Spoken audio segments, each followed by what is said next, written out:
नमस्कार दोस्तों, आज हमारा संख्या पद्धति का पार्ट नंबर 4 है। यहाँ पर हमने कुल 10 प्रश्न लिए हैं। सभी प्रश्न किसी न किसी परीक्षा में आए हुए हैं।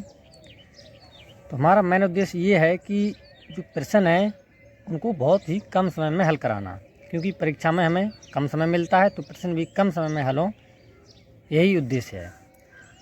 और प्रश्न जो भी परीक्षा आ रही हैं उनमें इसी तरह के प्रश्न पूछे जाते हैं। कोई भी परीक्षा हो जिसमें गणित पूछी जाती है उसमें संख्या पद्धति से प्रश्न जरूर पूछे जाते हैं। देर न करते हुए चलिए वीडियो शुरू करते हैं।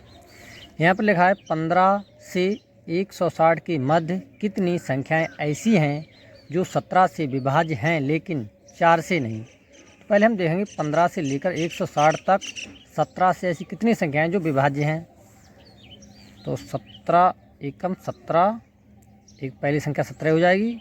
इसके बाद 34, इसके बाद 51, चौका 68, 85, छक्का 102, 17 119, 8 136, 153। यहाँ पर कुल 9 संख्याएं जो 17 से विभाज्य हैं। अब देखें 4 से विभाज्य ना हो तो 4 से विभाज्य नहीं हो तो 4 से विभाज्य है कौन सी संख्याएं? तो 168 है, यानी 17 चौका 4 से विभाज्य ये। और एक हमारी विभाज्य संख्या है 136। 136 को हम 4 से विभाज्य करें, जैसे 4 3 12, एक बचा 4 चौक 16, तो ये कट जाएगी। बाकी जो बची संख्याएं 7, यानी 1 2 3 4 5 6 7, ये 4 से विभाज्य नहीं है। तो इस प्रकार बी ऑप्शन हमारा सही हो जाएगा। ठीक है, चलिए अगला प्रश्न देखते हैं। अगला प्रश्न हमने यहाँ पर लिख लिया है, वह न्यूनतम संख्या जिससे 5400 का गुणा करने पर गुणनफल एक पूर्ण घन संख्या प्राप्त होती है। यानी कि इस संख्या में किस संख्या से गुणा करें कि यह एक पूर्ण घन संख्या बन जाए। पहले हम इसको 5400 को यहाँ पर लिख लेंगे। इसे हम काटेंगे 2 से पहले। 2 दूनी 4, एक बचा आगे लगा लेते हैं। 14 को 2 सत्ते 14, 2700 हो गए। इसके बाद 2 से फिर काटेंगे, 2 एकम और 2 तियाँ 6, एक बचा 10 हो गए। 2 पंजे 10, ये 0 उतार लिया हमने। फिर 2 से कट जाएगा ये। 2 छंग 12, एक बचा 2 सत्ते 14 और 2 पंजे 10, 675। इसे काटेंगे हम 3 से कट जाएगा ये। तो 3 दूनी 6, फिर 3 दूनी 6, एक बचा 15 हो गए और 3 पंजे 15। अब ये 3 से दोबारा कट जाएगा। 3 सत्ते 21 और 3 पंजे 15। 3 से और कट जाएगा भाई। 3 दूनी 6, 3 पंजे 15। ऐसे 5 से काट देंगे, 5 25 और फिर दोबारा 5 से 5 एकम। जब हमें घन प्राप्त करना हो तो हम 3 3 के जोड़ बनाते हैं। एक ये 2 2 के एक बार में आ गए, 3 3। अब देखेंगे 5 का सिर्फ 2 अंक आए इसमें। 5 2 बार है, अगर एक बार और इसमें गुणा कर दें तो ये भी पूरा एक जोड़ा बन जाएगा 3 का। तो इस प्रकार हम 5 से गुणा कर दें, यानी सी ऑप्शन सही हो जाएगा। यहाँ पर हमारा जो सी ऑप्शन है बिल्कुल सही हो जाएगा। चलिए अगला प्रश्न देखते हैं। यहाँ पर हमने प्रश्न लिख लिया है, ये संख्या को किसी निश्चित संख्या से भाग दिया जाने पर प्राप्त भागफल इतना है तथा शेषफल 211 है, तो भाजक क्या हुआ? एक फार्मूला होता है, भाज्य बराबर, यहाँ पर लिख लेते हैं हम, भाज्य बराबर भाजक गुणा भागफल प्लस शेषफल प्लस शेष। अब देखेंगे यह संख्या को किससे भाग दें, मतलब यहाँ पर जो भाज्य है वो ये वाली संख्या है, तो इसको हम यहाँ पर लगा देंगे। जैसे मान लो 3 9 7 2 4 6 बराबर। भाजक हमें निकालना, भाजक क्या होगा, तो यहाँ पर हम भाजक ऐसे लिख लेंगे, भाजक। भागफल तो यहाँ पर दिया है भागफल 865, 865 और शेषफल 211, 211। तो ये तो गुणा में तो 211 पहले जाके इसमें से घट जाएंगे। भाजक बराबर ये संख्या लिखेंगे 3, 9, 7, 2, 4, 6, ये जाके माइनस की 211 बटे में गुणा वाले आ जाएंगे 865 यहाँ पर आ जाएंगे। जब हम इसको हम घटाएंगे तो ये जाएंगे 3, 9, 7, 0, 3, 5 घटा तो सकते ही हैं और 8 से 65 से इन्हें भाग भी दे देंगे। जब इनको हम भाग देंगे तो आ जाएंगे 459। तो इस प्रकार सी ऑप्शन सही हो जाएगा, यानी सी ऑप्शन में 459 दिए हैं तो सी ऑप्शन सही हो जाएगा। चलिए अगला प्रश्न देखते हैं। अगला प्रश्न हमने यहाँ पर लिख लिया है 6 लगातार विषम संख्याओं का योग सबसे बड़ी संख्या के दोगुने से 38 अधिक है, इन 6 संख्याओं का योग निकालें। मान लेते हैं पहली हमारी जो विषम संख्या है वो x है, ठीक है, x पहली x है, योग निकालना है, मान लो पहली x है, जोड़ दिया। अब दूसरी कौन सी होगी, तो जो विषम संख्या में यदि हम 2 जोड़ते हुए चले जाएं तो अगली विषम संख्या प्राप्त हो जाती है। तो x है, दूसरी कितनी हो जाएगी x प्लस के 2, अब हो गई 2 संख्याएं प्लस और x प्लस के 4, अब हो गई 3 प्लस x प्लस के 6 प्लस x प्लस के 8 प्लस और x प्लस के 10। ये नहीं हमारी एक संख्या 2, 3, 4, 5 और 6, यानी 6 संख्याएं हो गई हमारी। इसके बाद लिखा है, यहाँ पर हम बराबर लगा लेंगे, इसके बाद लिखा है जो सबसे बड़ी संख्या है, यानी सबसे बड़ी संख्या हमारी कितनी है x प्लस 10, यानी कि x प्लस 10 के दोगुने से, यानी कि दोगुने से 2 से गुणा कर दिया, 38 अधिक है, यहाँ पर हम 38 से इसमें जोड़ देंगे 38 इसके लिए। अब हम पहले इनके लिए काउंट करेंगे, 1, 2, 3, 4, 5, 6, यानी 6 बार तो x हैं तो हो गए 6x, वे 6x प्लस बाकी इन संख्या को जोड़ेंगे, जैसे 10 ये, 8 2 10 20 और 6 4 10 30 हो गई, यानी कि ये भी हो गए 30 बराबर। इसकी इसमें गुणा कर देंगे तो हो जाएंगे 2x प्लस के 2 ढाई 20 और प्लस के 38। ये 2x इधर आ जाएंगे, 6x ये हैं, जब हम दूसरी पक्ष में लाते तो माइनस के हो जाते हैं ये, ठीक है।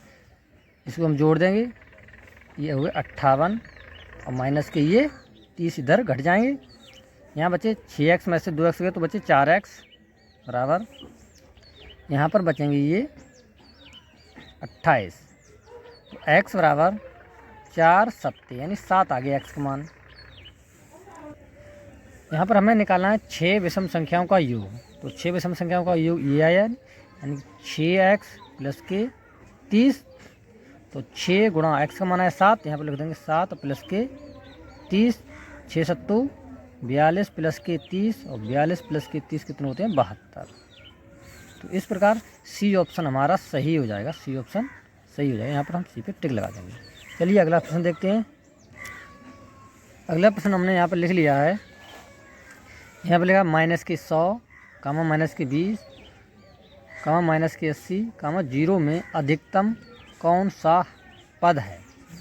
तो यहाँ पर देखेंगे तो सबसे अधिकतम पद 0 है, क्योंकि माइनस में जो भी संख्या है वो 0 से छोटी है, यानी कि जो माइनस में है तो देखने में बेशक बड़ी हो मगर ये माइनस की संख्या उतनी ही ज़्यादा छोटी होती है। तो इस प्रकार हमारा जो 0 है ये सही है और 0 है 4 नंबर पर, यानी चतुर्थ पद है, यानी कि डी ऑप्शन हमारा सही हो जाएगा यहाँ पर। चलिए अगला प्रश्न देखते हैं। अगला प्रश्न हमने यहाँ पर लिख लिया है 263 कामा 323 कामा 361 कामा 403 में अभाज्य संख्या है। तो अभाज्य संख्या वह संख्या होती है जो स्वयं और एक के अलावा और किसी से भाज्य ना हो। जैसे कि यहाँ पर 323 लिखे हैं, तो 323, तो 323 यानी कि 1 और 17 और 19 से इनका गुणनफल है, तो ये तो 17 और 19 से कट जाएंगे। और यहाँ पर हम देखेंगे जैसे कि 361 तो ये 19 गुणा 19 हो जाएंगे और साथ में 1 से भी कट जाएंगे। अगर हम 403 की बात करें तो 1 और 31 गुणा 31, यानी कि 31 का है। जब ये जो 263 संख्या है जो 1 और स्वयं 263 के अलावा और किसी से नहीं कटेगी, तो इस प्रकार भाज्य संख्या हमारी प्रथम ही संख्या है, यानी ए ऑप्शन इसका सही है बिल्कुल ही। चलिए अगला प्रश्न देखते हैं। अगला प्रश्न हमने यहाँ पर लिख लिया है 100 से 1000 के बीच दहाई स्थान पर आने वाले एक की संख्या कितनी है। जैसे कि समझ लो यहाँ पर 11 हैं या 10 हैं और 12 हैं, तो इकाई दहाई ये वाले इसकी बात कर रहा है, यानी दहाई वाले अंक की। तो 100 से 1000 के बीच, तो हम पहले देखेंगे कि 1 से लेकर के 100 तक कुल 10 होते हैं। ठीक इसी प्रकार 100 के आंकड़े बढ़ते जाएंगे और 10 संख्या बढ़ती जाएगी। तो शुरू के जो हम 10 हैं उनको घटा देंगे, यानी कि टोटल अगर हम 10 टर्म होती हैं 100 यानी 1 से लेकर 1000 तक 10 बार आएंगे, और 10 बार आएंगे तो उसमें से हम एक बार ये घटा देंगे, तो इन कुल जो 90 बार है उसकी संख्या आएगी। जैसे कि 100, 1 से लेकर के 200 तक आएंगे 10 बार। इसी प्रकार 201 से लेकर के 300 तक आएंगे 10 बार। इसी प्रकार 301 से लेकर के 400 तक, 401 से 500 तक, तो इसी प्रकार कुल ऐसे हम गिनते जाएंगे 1000 बार तक, तो कुल मिलाकर के 90 बार आएंगे। इस प्रकार ए ऑप्शन हमारा सही हो जाएगा। आप काउंट कर सकते हैं इनको। चलिए अगला प्रश्न देखते हैं। अगला प्रश्न हमने यहाँ पर लिख लिया है, इसमें लिखा है प्रश्न आप देखेंगे बहुत ही देखने में बड़ा है, यूपीपी 2013 में आया हुआ है, मगर प्रश्न इतना बड़ा नहीं है, बहुत ही छोटा है। देखिए कैसे। एक बस कुछ पुरुषों तथा उनकी आधी संख्या के बराबर महिलाओं को लेकर दिल्ली से चलती है। मेरठ पहुंचने पर 10 पुरुष उतर जाते हैं तथा 5 महिलाएं सवार हो जाती हैं। अब बस में पुरुषों तथा महिलाओं की संख्या बराबर है। प्रारंभ में दिल्ली से कुल कितने यात्री बस पर सवार हुए। मान लो जो पुरुषों की संख्या थी वो हमारी 2x थी, और जो महिलाओं की संख्या थी वो हमारी x थी, क्योंकि उनकी आधी है तो वो x हुई। यानी कि पुरुषों की संख्या से महिलाओं की संख्या आधी थी। अब कह रहे हैं यहाँ पर देखेंगे चलती है, मेरठ पहुँचने पर 10 पुरुष उतर गए, यानी पुरुष इतने थे तो इसमें से 10 उतर गए, ठीक। और 5 महिलाएं सवार हो गई तो 5 इसमें और जुड़ जाएंगी, तो इनकी जो संख्या है वो आपस में बराबर हो जाती है। हमने बराबर कर दिया। अब ये 75 करेंगे, यानी 2x को इधर लाएंगे तो माइनस में आ जाएगा, ये 5 है और 10 को इधर जाएँ तो ये प्लस में जाएंगे, बराबर के इधर उधर माइनस लग जाता है, ठीक है। तो यहाँ पर बचे x और ये हो गए 15, x बराबर 15 आ गए। तो प्रारंभ में कितने पुरुष और कितनी महिलाएं थीं, यानी कि टोटल संख्या कितनी थी। तो पुरुष थे 2x, तो 2 की x में करेंगे 2 गुणा 15 यानी 30, और महिलाएं 15 यानी खाली x है। तो इस प्रकार टोटल संख्या आ गई 45 है। प्रारंभ में जो 45 यात्री थे, तो इस प्रकार सी ऑप्शन सही हो जाएगा। चलिए अगला प्रश्न देखते हैं। अगला प्रश्न हमने यहाँ पर लिख लिया है, यहाँ पर लिखा है गत वर्ष मेरी आयु एक पूर्ण वर्ग संख्या थी तथा अगले वर्ष यह एक घन संख्या है। मेरी वर्तमान उम्र क्या है। तो यहाँ पर देखेंगे पहली वर्ष जो गत वर्ष है उसमें एक पूर्ण वर्ग संख्या है। यहाँ पर संख्या है 26 से लेकर 27 तक, तो पूर्ण वर्ग संख्या तो 25 हुई, यानी 25 5 का वर्ग है, तो ये है गत वर्ष में, यानी कि पीछे वाले वर्ष में। वर्तमान में जब फिर तो 1 बढ़ जाएगी, यानी कि 25 में प्लस 1 जुड़ जाएगी, तो ये होगी 26। जबकि अगले वर्ष यानी यहाँ से ये है वर्तमान, अगले वर्ष तो 26 में 1 जोड़ देंगे तब हो जाएगी 27, यानी 27 ये है अगले। अब अगले वर्ष जो वो एक पूर्ण घन संख्या यानी ये 3 का घन है 27 है, तो इस प्रकार जो वर्तमान में उम्र है वह हो जाएगी 26 वर्ष, और 26 ऑप्शन ए में, यानी ए ऑप्शन बिल्कुल सही हो जाएगा। गत वर्ष का मतलब है पिछला, जब पिछले से जब आगे बढ़ेंगे तो एक एक वर्ष बढ़ाते हुए चले जाएंगे, तो इस प्रकार ए ऑप्शन सही हो जाएगा। चलिए अगला प्रश्न देखते हैं। तो यहाँ पर हमने लास्ट प्रश्न लिख लिया है, लिखा है 1 का वर्ग प्लस 2 का वर्ग प्लस 3 का वर्ग plus dash dash dash plus 10 का वर्ग का मान है। तो यहाँ पर पहले हम 1 का वर्ग तो 1 होगा, प्लस 2 का वर्ग 4 प्लस 3 का वर्ग 9, इसी प्रकार 4 का वर्ग 16, 5 का 25, 6 का 36, 7 का 49, 8 का 64, 9 का 81 और 10 का 100। तो इस प्रकार इन सभी को अगर हम जोड़ लें तो आ जाएंगे 385।